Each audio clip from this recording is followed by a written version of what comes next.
Asian অঞ্চলে ফুটবলে নতুন চ্যাম্পিয়ন এখন জাপান। অস্ট্রেলিয়াকে 1-0 গোলে পরাজিত করে জাপান এই অর্জন করেন।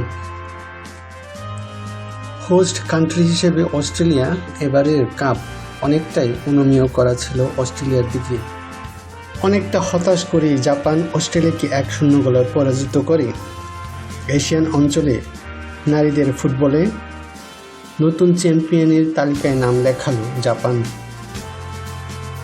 এর আগে অস্ট্রেলিয়া চায়নাকে 2-1 গোলে পরাজিত করে ফাইনালে ওঠে এবং জাপান 4-1 গোলে দক্ষিণ কোরিয়াকে পরাজিত করে ফাইনালে ওঠে। আর এরই মধ্য দিয়েই এশিয়ান কাপের পর্দা নামল।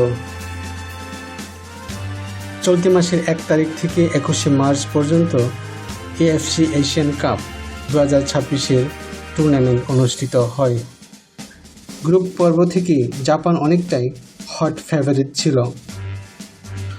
প্রত্যেকটা দলকে শোচনীয়ভাবে পরাজিত করে ফাইনালে ওঠে এবং অস্ট্রেলিয়াকে 1-0 গোলে পরাজিত করে এই গৌরব অর্জন করে। জাপানকে বলা হয় সূর্যোদয়ের দেশ।